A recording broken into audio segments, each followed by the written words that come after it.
Salam semuanya, dimanapun teman-teman berada, semoga dalam keadaan sehat dan selalu dalam penyertaan Tuhan.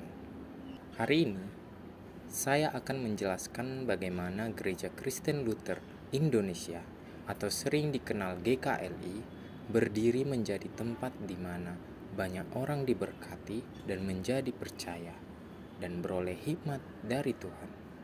Saya akan jelaskan mulai dari latar belakang, susunan pengurus, pelajaran yang ditemukan dari gereja itu, hingga rasa semangat kemandirian dan identitas. Sebelum itu, kita tahu bahwa gereja sangat dekat dengan kata eklesia, yang dalam bahasa Yunani artinya tempat di mana orang dipanggil dari dunia kegelapan menuju terangnya yang ajaib. Sama halnya dengan GKLI, di mana latar belakang berdirinya secara nasional di Indonesia. GKLI didirikan pada 18 Mei 1965 oleh DSJ Sinaga.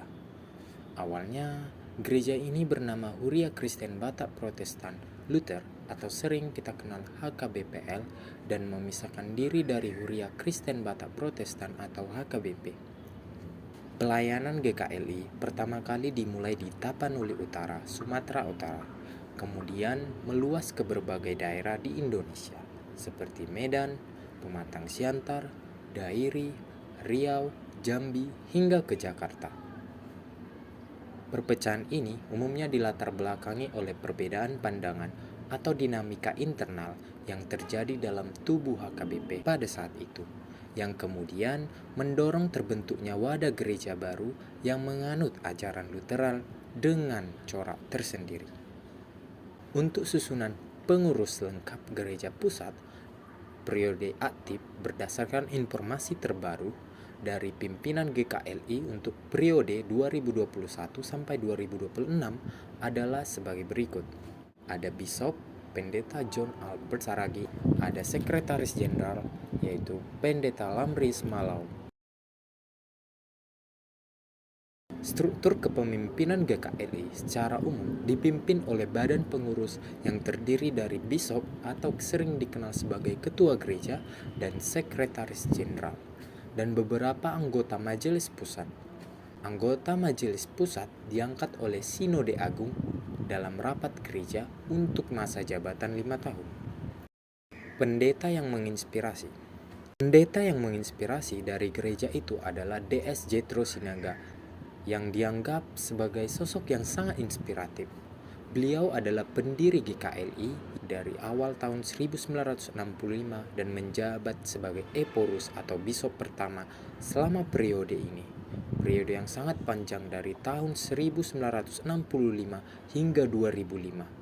Peran beliau sangat vital dalam membentuk dan mengembangkan GKLI dari awal hingga menjadi gereja yang memiliki jemaat di berbagai wilayah di Indonesia. Dedikasi dan kepemimpinan beliau selama puluhan tahun tentu menjadi inspirasi bagi banyak anggota dan pelayan GKLI. Pelajaran yang ditemukan dari gereja GKLI.